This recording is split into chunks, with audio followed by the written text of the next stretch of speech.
शिक्षक दिवस महज वो दिवस नहीं है जिस दिन आप गुरुओं को याद करते हैं, बल्कि ये वो दिन है जो आपके अंदर एक एहसास कराता है कि आपके जीवन के सफर में कुछ ऐसे लोग हैं जिनकी वजह से आप शिखर पर हैं। भारत में पुरातन काल से ही गुरुओं को भगवान का दर्जा हासिल है। बाजारीकरण के इस भीषण दौर में जहां सिविल सर्विसेज या फिर दूसरी प्रतियोगी परीक्षाओं की तैयारियों को लिए छात्र लाखों रुपए खर्च करते हैं, वहीं बिहार में अब भी कई ऐसे शिक्षक हैं जो नाम मात्र के पैसे लेकर मामूली इंसान को साधारण से उदाहरण बना देते हैं। एक इंसान के जीवन में माता पिता के बाद गुरु की सबसे अहम भूमिका होती है। दरअसल ये शिक्षक या गुरु होते हैं जो एक समान इंसान को महान इंसान बनाते हैं।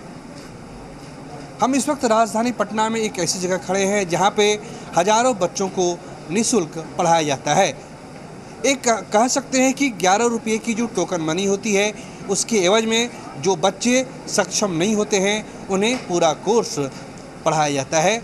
जी हाँ, हम बात कर रहे हैं पटना के एक ऐसे इंस्टीट्यूट का जिनका नाम है अदम्य अदिति गुरुकुल।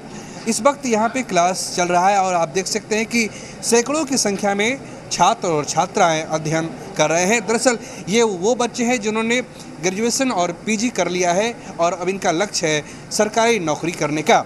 जिस अदम्य अदिति गुरुकुल में हम खड़े हैं, वहाँ का एक कॉन्सेप्ट है कि क्लर्क से कलेक्टर और सिपाही से एसपी, यानी एक मामूली इंसान को जो सर्वश्रेष्ठ इंसान बनाने की जो कला होती है, उस कला की जानकारी यहाँ पे दी जाती है। और यहाँ जो पढ़ाने वाले हैं, जो शिक्षक हैं, उनका नाम है गुरु रहमान, जो आपको सामने दिखाई दे रहे हैं।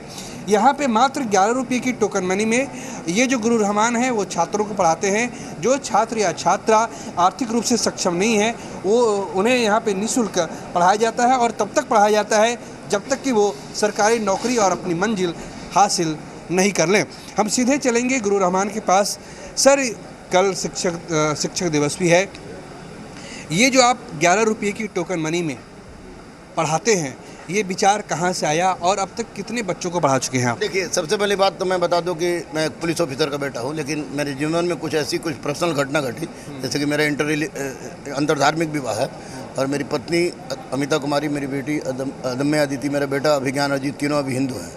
तो उस कारण मुझे घर से निकाल दिया के बाद में मैंने पेपर बांटने का काम शुरू किया, पोस्टर साटने का काम शुरू किया, दूसरे आदमी खाना पहुंचाने का काम शुरू किया, आपको गांधी मैदान में सोने का काम शुरू किया। बहुत तरह तरह की जिल्लतें उठानी पड़ी हमको, लेकिन बाद में जब हमको लगा कि ये सब तो कुछ होने वाला नहीं है, और तो वैसी परिस्थिति में चूँकि मैं पढ़ाता था पहले भी, तो मैंने पढ़ाना शुरू किया।